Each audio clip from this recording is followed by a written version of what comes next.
Hello everyone, hope you are doing very well. ये है हमारा पार्ट 8 ऑफ चैप्टर 5 जिसमें हम डिस्कस करने वाले हैं audit of cash and cash equivalent. इसके पहले हमने audit of property plant and equipment, intangible assets, depreciation, amortisation, purchase, sales, other income, inventory, employ benefit expense और अदर एक्सपेंस हमने समझ लिया है। साथ में मैंने कारो 2020 की एप्लीकेबिलिटी और कारो 2020 की क्लोज 1 और 8 भी समझ ली है। होपफुली वो सारे ही वीडियोस आपने देख लिए होंगे, राइट। तो चलिए अब समझते हैं audit of cash and cash equivalent, जो आपको दिया हुआ है पेज नंबर 5.45 पर। कैश एंड कैश इक्विवेलेंट एक इंपॉर्टेंट पार्ट होता है कोई भी एंटिटी का। कैश या कैश इक्विवेलेंट मतलब कि मोस्ट लिक्विड एसेट्स, मतलब तुरंत ही वो कैश में कन्वर्ट हो जाएगी, वो कैश इक्विवेलेंट होता है, या फिर खुद कैश है, राइट। तो उससे लिक्विडिटी बेनिफिट मिलता है कोई भी एंटिटी को, और वो करंट असेट्स का पार्ट रहते हैं, तो वो देखना हमारे लिए इंपॉर्टेंट है। इसमें सबसे ज्यादा रिस्क रहता है, इसमें कुछ गलत होने के, कुछ फ्रॉड होने के चांसेस ज्यादा रहते हैं, राइट। तो ऑडिटर को थोड़ा सा ध्यान रखना होगा, प्रोफेशनल स्केप्टिसिज्म मेंटेन करनी रहेगी। तो चलिए समझते हैं यहाँ पर इन डिटेल।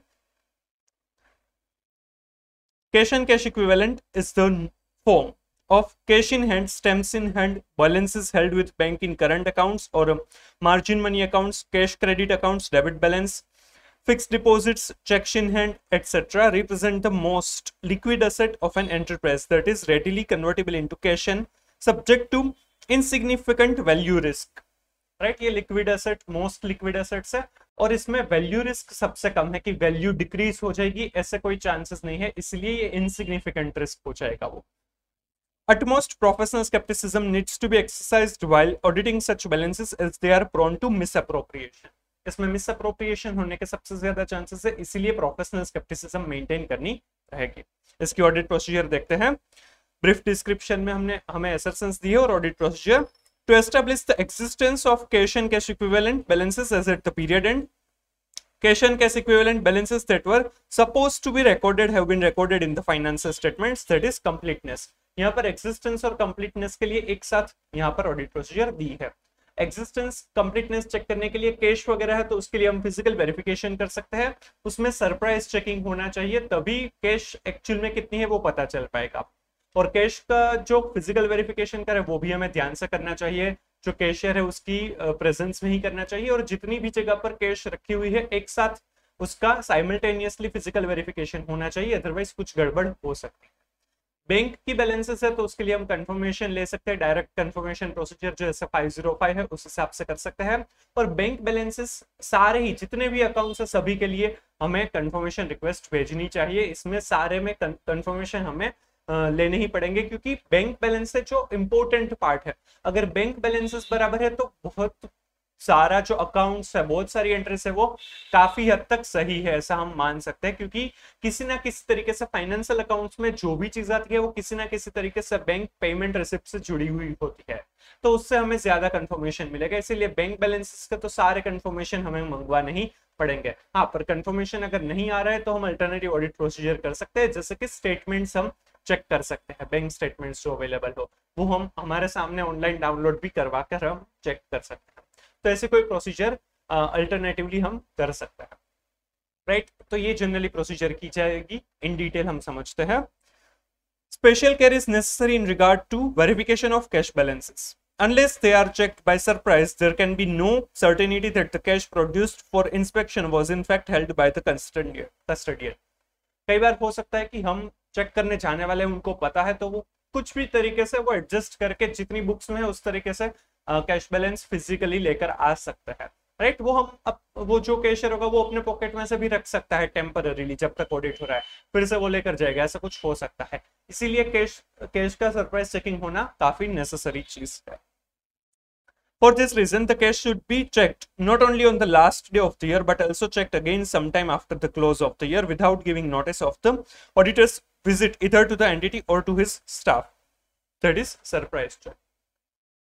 ईयर एंड के ऊपर तो जनरली कैश का बैलेंस जो है वो फिजिकली वेरीफाई किया ही जाता है 31 मार्च 1 अप्रैल के आसपास।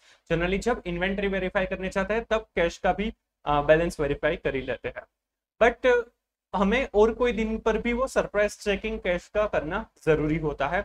जब भी हम ऑडिट करने दूसरे प्रोसीजर्स करने चाहते हैं तब भी हम कैश वेरिफिकेशन कर सकते हैं, राइट। सरप्राइज क्लाइंट को नहीं बताएंगे या उनके स्टाफ को नहीं बताएंगे, सरप्राइज एलिमेंट उसमें रखेंगे। तो पता चलेगा कि उसमें कुछ गलत हो रहा है या नहीं।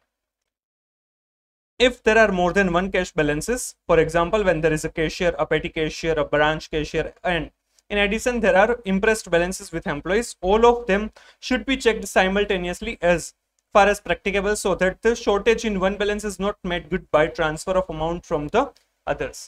जितनी भी जगह पर कैश बैलेंसेस रखी जाती है साइमल्टेनियसली उस एक प्रीमाइस में तो एटलीस्ट सब कुछ साथ में ही चेक होना चाहिए, ताकि एक की बैलेंस अगर उसमें कोई प्रॉब्लम है तो वो दूसरा पर्सन है वो अपनी बैलेंस देकर ऐसा कुछ बराबर ना करते, राइट, ऐसी कोई चीज ना हो, इसीलिए साइमल्टेनियसली कैश बैलेंस वेरीफाई होनी चाहिए।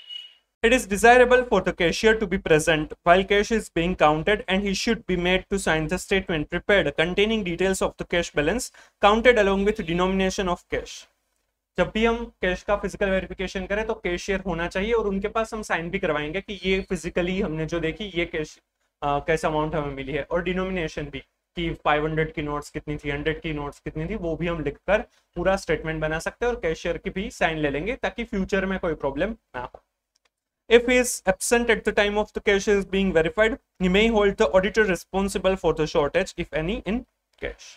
अगर उसमें फिर कुछ शॉर्टेज मिलेगी तो वो कैशियर है वो ऑडिटर के ऊपर ब्लेम कर सकता है, इसीलिए कैशियर की प्रेजेंस में ही हम वो फिजिकल वेरिफिकेशन करेंगे और उनकी साइन भी लेंगे। ये तीनों जो पॉइंट्स है वो related to the physical verification of cash है। तो अगर आपको specifically physical verification of cash के बारे में अगर कुछ भी क्वेश्चन पूछते हैं तो आपको ये 3 पॉइंट्स मेंशन करने होंगे। सरप्राइज चेक हमें करना रहेगा, ईयर एंड पर तो करेंगे, साथ में सरप्राइज चेक भी होना चाहिए।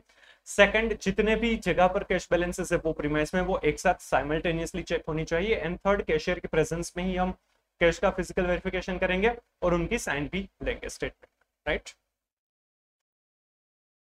If there is any rough cash book or details of daily balances are separately kept, the auditor should test entire entries from the rough cash book with those in the cash book to prove that entries in the cash book are correct. अगर कोई rough cash book बनाते हैं और main cash book अलग से बनाई जाती है तो रफ कैश बुक को भी देखना चाहिए कि रफ कैश बुक में जितनी भी एंट्रीज थी वो सारी मेन कैश बुक में आ गई है या नहीं, कोई ओमिशन वगैरह नहीं है ना, वो पता चल जाएगा।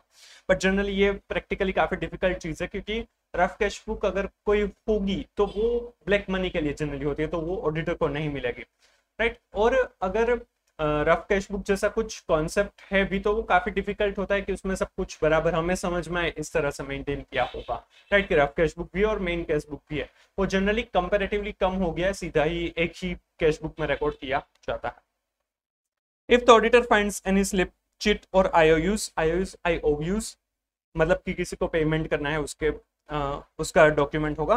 इन respect of temporary advances paid to the employ included as a part of the cash balance, he should check whether those are approved by an authorised official and recorded in the appropriate account. अगर कोई भी employees को temporary advance दिए हुए हैं तो उसका proper record हुआ है या नहीं, और ऑथराइज्ड पर्सन ने ऑथराइज किया उसी के बाद मिला है या नहीं, वो हमें देखना होगा। The auditor should also perform a cash sensitivity analysis by compiling a summary of total cash receipts and payments each month and analyzing the trends to see if there have been variations in any specific month and request brief description from the management. Cash sensitivity analysis कितना receive होता है, कितना payment करते हैं, उसका analysis करना चाहिए month on month, ताकि पता चले उसमें अगर कोई वेरिएशन हो तो, और वेरिएशन क्यों है वो हमें पूछना होगा।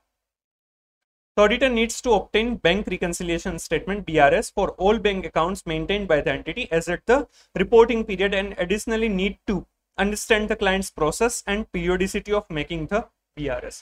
बैंक रिकंसिलिएशन स्टेटमेंट की प्रोसीजर क्या है, और अगर बैंक स्टेटमेंट या बैंक कंफर्मेशन है वो जो क्लाइंट के बुक्स है, बुक्स ऑफ अकाउंट्स, उनसे अगर मैच नहीं हो रहे तो BRS हमें मंगवाना पड़ेगा, और BRS है वो साइन होना चाहिए, उसकी प्रोसेस, उसकी पीरियोडिसिटी वगैरह क्या है वो सारी चीजें हमें समझनी होगी। यहाँ पर अब BRS की प्रोसीजर हम कैसे चेक करेंगे वो यहाँ पर समझाया है। The auditor should ensure that BRS is signed by the authorized personnel so that he is able to assign responsibility in case of any errors. BRS है वो भी साइन होना चाहिए ताकि अगर फ्यूचर में कोई प्रॉब्लम हो तो वो अकाउंटेबिलिटी पता चल पाए। Verification of BRS shall entail the following: telling the balance as per bank book to the bank confirmation और स्टेटमेंट। सबसे पहले हम बैंक स्टेटमेंट या कंफर्मेशन जो मिला होगा वो हम जो बैंक बुक बनाई है क्लाइंट ने उसके साथ मैच करेंगे, उसमें अगर डिफरेंसेस होगा तो BRS की जरूरत पड़ेगी। बीआरएस में जनरली दो चीजें हो सकती है, एक तो चेक्स जो है वो बैंक में डिपॉजिट कर दिए है बट अभी तक क्लियर नहीं हुए है, या फिर जो चेक्स है वो इश्यू किए हुए हैं सप्लायर वेंडर को, राइट, और अभी तक वो प्रेजेंट नहीं किए गए हैं। जनरली वो दो चीजों की वजह से बीआरएस बनता है। बाकी जो आपने सीए फाउंडेशन में पढ़ा था, राइट, एडजस्टेड केस बुक की ईयर एंड के आसपास अगर कुछ भी हो तो एडजस्टेड केस बुक बनाया जाता है। तो जो बैंक की कोई एरर है, एनटीटी की कोई एरर है, कुछ चीजें, कुछ ट्रांजेक्शन डायरेक्टली बैंक में हो चुके हैं तो वो एनटीटी को नहीं पता था, इस वजह से डिफरेंसेस आ रहे हैं, वो सारी चीजें एडजस्टेड कैश बुक में पहले एंट्री करते थे और फिर जो रहते थे वही सिर्फ बीआरएस में किया जाता था, जिसमें टाइमिंग डिफरेंस की वजह से जो दो रीजन थे कि चेक डिपॉजिट कर दिया बट क्लियर नहीं हुआ, चेक इश्यू कर दिया बट प्रेजेंट नहीं हुआ, उस दो रीजन से ही बीआरएस बनता था। तो प्रैक्टिकली भी ऐसा ही होता है कि प्रैक्टिकली जो भी बैंक ने डायरेक्टली ट्रांजैक्शन कर दी है बट एनटीटी को नहीं पता थे, वो पहले कैश बुक, बैंक बुक जो होता है उसमें रिकॉर्ड किया जाता है, वो बीआरएस का पार्ट नहीं होता है। बीआरएस में सिर्फ दो ही चीज आती है, check issued but not presented, check deposited but not cleared, right, उसी की वजह से जनरली बीआरएस बनता है। जो टाइमिंग डिफरेंस है वही चीज बीआरएस में दिखाई जाएगी, अदरवाइज वो पूरा ही बैंक बुक में रिकॉर्ड किया जाता है, राइट। तो हमें वो ट्रांजैक्शंस का क्या स्टेटस है वो चेक करना होगा। इसके लिए हम सब्सिक्वेंट जो मंथ का बैंक स्टेटमेंट, बैंक कंफर्मेशन वगैरह चेक कर सकते हैं। जनरली स्टेटमेंट चेक करेंगे क्योंकि उसमें पता चलेगा कि एक्चुअली वो ट्रांजैक्शन कब एग्जीक्यूट हुआ। चेक अगर डिपॉजिट कर दिया था एंटिटी ने तो एक्चुअल में कब क्लियर हुआ, या फिर चेक जो इश्यू किया था सप्लायर को, राइट, वो कब प्रेजेंट हुआ और वहां से बैंक में से क्लियर हुआ तो कब डिडक्ट हुए पैसे, वो पता चलेगा। इसीलिए सब्सिक्वेंट मंथ, अप्रैल मई जून जो भी होगा तो उस मंथ के वो स्टेटमेंट्स चेक किए जाएंगे। Checking of all material reconciling items included under checks issued but presented for payment to the underlying bank book forming part of books of account. In addition, the auditor should request for bank statements of subsequent period and should verify if the checks issued have subsequently been cleared by the bank. Right? जो हमने अभी discuss किया कि checks जो है वो subsequently अगर clear हुए तो वो सब्सिक्वेंट पीरियड के स्टेटमेंट में से पता चल जाएगा। For all cases where checks have become stale, that is 3 months or more have elapsed since the issue date, the same should not appear in the BRS and should instead be taken back to liabilities. कोई भी अगर ऐसा stele check कहा जाता है, अगर 3 month से पुराना चेक है तो वो स्टेल चेक वो एक्सपायर्ड हो जाता है, तो वो स्टेल चेक होगा तो वो चेक को रिटर्न किया जाएगा। वो क्या होगा कि वो हमने पे नहीं किया है ऐसा ही माना जाएगा।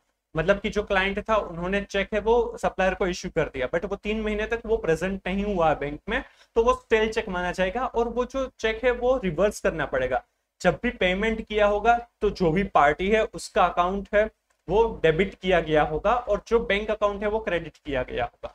बट जब भी ऐसी चीज होगी तो उसमें रिवर्स एंट्री होगी बैंक में, वो फिर से आ जाएगा, डेबिट हो जाए bank account debit to that party account. Party में क्रेडिट करेंगे, दैट मीन्स की लायबिलिटी इंक्रीज हो जाएगी, लायबिलिटी क्रिएट हो जाएगी, तो वो लायबिलिटी क्रिएट करनी होगी जब भी स्टेल चेक्स हो जाएंगे तब। Checking of all material reconciling items included under checks deposited but not credited by bank by requesting for bank deposit slips duly acknowledged by bank and verifying if the balances were credited by bank subsequently by telling to the bank statement of subsequent period. Cheque deposit किए हैं but clear नहीं हुए हैं ऐसा कुछ है तो वहां पर जो चेक डिपॉजिट किए उसकी रिसिप्ट है या फिर सब्सिक्वेंट पीरियड के जो स्टेटमेंट्स है वो हमें चेक करना है। okay. For any instances related to checks not cleared beyond reasonable time, the auditor should seek brief descriptions from the management, and in case such explanation are found to be unsatisfactory, the auditor should verify the revenue recognition related to such parties was in order and as per the company's revenue recognition policy. तो अगर जो check है वो deposit हो चुके हैं but अभी तक क्लियर नहीं हुआ है और वो रीजनेबल टाइम के अंदर क्लियर नहीं होते हैं तो मैनेजमेंट से हमें पूछना होगा कि भाई ऐसा क्यों हुआ, और वो देखना होगा कि कुछ गड़बड़ तो रेवेन्यू रिकॉग्निशन में तो कोई गड़बड़ नहीं थी ना, कि एक्चुअल में रेवेन्यू रिकॉग्नाइज करने की जरूरत नहीं थी, उन्होंने रेवेन्यू रिकॉग्नाइज कर दिया इसलिए डेटर के पास से वो पैसे मिलने चाहिए थे, वो कुछ करवाने के लिए कुछ एडजस्टमेंट किया हुआ है, एक्चुअल में वो पेमेंट नहीं करने वाले थे कस्टमर और इसी वजह से वो डिले हो रहा है कुछ। तो ऐसा कुछ अगर है तो हमें वो समझना होगा, उसके ऊपर हमें डाउट क्रिएट करना होगा। Checking of all material reconciling items included under amounts और charges debited or credited by bank but not accounted for by requesting for bank statements for the period under audit and telling the same. If the amounts are found to be material, the auditor should ensure that the management record the sorry, records the adjustments for the same in the books of account. If management does not adjust, the auditor should consider to qualify his report. अगर कोई भी bank में adjustment हुआ है, right, वो अभी तक record नहीं हुआ है, तो वो हमें बताना होगा कि भाई ये रिकॉर्ड कर दीजिए. अगर वो रिकॉर्ड नहीं करेंगे तो हमारा रिपोर्ट शायद क्वालिफाइड रिपोर्ट हो जाएगा, राइट. वो जनरली वो रिकॉर्ड कर ही देते हैं, राइट. तो ये बीआरएस के प्रोसीजर है. बीआरएस के लिए सबसे पहले तो हम जो भी कंफर्मेशन या स्टेटमेंट है वो बैंक बुक से चेक करेंगे. उसके बाद जो चेक इश्यू किए हैं बट अभी तक प्रेजेंट नहीं किए गए हैं उसके लिए हम डॉक्यूमेंट्स चेक करेंगे और सब्सिक्वेंट पीरियड का बैंक स्टेटमेंट या कंफर्म बैंक स्टेटमेंट हम चेक करेंगे. स्टिल चेक हो जाता है तो लायबिलिटी क्रिएट की जाएगी. फिर अगर बैंक में चेक डिपॉजिट कर दिया बट अभी तक क्लियर नहीं हुए हैं तो उसके रिसिप्ट वगैरह चेक करेंगे और सब्सिक्वेंट पीरियड का स्टेटमेंट हम चेक करेंगे. और अगर बहुत ज्यादा डिले हो रहा है तो मैनेजमेंट से उनका रीजन भी पूछेंगे. और अगर कोई और एडजस्टमेंट है जो बैंक ने कर दिए है बट एंटिटी ने नहीं किए है तो उसका रीजन और उसका एडजस्टमेंट करवाने के लिए हम बोलेंगे. अगर नहीं करेंगे तो क्वालिफाई रिपोर्ट दिया जाएगा. तो बीआरएस के लिए स्पेसिफिक क्वेश्चन पूछते हैं तो आपको ये पॉइंट्स मेंशन करना है. डायरेक्ट कंफर्मेशन प्रोसीजर, बैंक के जितने भी अकाउंट्स हैं उन सभी के लिए हमें डायरेक्ट कंफर्मेशन, एक्सटर्नल कंफर्मेशन चाहिए होगा. A significant and important audit activity is to contact banks or financial institutions directly and ask them to confirm the amounts held in current accounts, deposit accounts, EFC account, cash credit accounts, restrictive use accounts like dividend escrow accounts as of the end of the reporting period under audit. जितने भी accounts हैं सभी के लिए bank balance confirmation लेना होगा. This should necessarily be done for all accounts balances as at the period end. ये important है, ये आपको एज अ एमसीक्यू कुछ पूछ सकते हैं, राइट, कि सारे बैंक अकाउंट्स का लेना है या नहीं. तो हमें सारे ही बैंक अकाउंट्स का लेना है क्योंकि वो अटमोस्ट इंपॉर्टेंट है, उसमें कुछ गलत हो सकता है. The company should be asked to investigate and reconcile the discrepancies, if any, including seeking written explanation or clarification from the banks or financial institution on any unresolved queries. Right, अगर कुछ भी प्रॉब्लम है, company अगर doubt हो रहा है, reconciliation में problem है, तो वो भी हम बैंक से रिटर्न कंफर्मेशन, रिटर्न एक्सप्लेनेशन ले सकते हैं. The auditor should emphasize for confirmation of 100% of bank account balances in remote situation where no reply is received. The auditor should perform additional testing regarding the balances. अगर confirmation लेने की try कर रहे हैं but bank से answer नहीं आ रहा है, कंफर्मेशन नहीं मिल रहा है, तो हम एडिशनल प्रोसीजर कर सकते हैं या फिर अल्टरनेटिव कह सकते हैं. The testing could include agreeing the balance to bank statement received by the company or internet or online login to account in auditor's personal presence. Bank के पास से जो स्टेटमेंट मिला है वो हम देख सकते हैं या फिर ऑनलाइन जो नेट बैंकिंग से या फिर और किसी तरीके से अगर डाउनलोड हो सकता है बैंक स्टेटमेंट, राइट, तो वो हम चेक कर सकते हैं. वो हमारी प्रेजेंस में डाउनलोड होना चाहिए ताकि अगर उसमें कुछ भी मतलब हमें एटलीस्ट ट्रस्ट आएगा कि वो जो पीडीएफ है, वो जो कॉपी है वो सही है, उसमें कुछ भी छेड़छाड़ नहीं की है, right. Sending the audit team member to the bank branch along with the entity's personnel to obtain balance confirmation from the bank directly. और ऐसा भी हो सकता है कि जो ऑडिट टीम का कोई पर्सन है वो क्लाइंट का पर्सन के साथ जाएगा बैंक ब्रांच में और वहां से कंफर्मेशन लेकर आएगा. प्रैक्टिकली ये जनरली नहीं होता है, राइट. तो एडिशनल टेस्ट या फिर अल्टरनेटिव टेस्ट के हिसाब से हम बैंक स्टेटमेंट चेक कर सकते हैं और वो ऑनलाइन डाउनलोड करके भी कर सकते हैं, राइट. तो ये डायरेक्ट कंफर्मेशन प्रोसीजर थी. सारी बैंक बैलेंसेस के लिए मंगवाएंगे, राइट. अगर कुछ और प्रॉब्लम है रिकंसिलिएशन में तो उसके लिए भी एक्सप्लेनेशन मांग सकते हैं.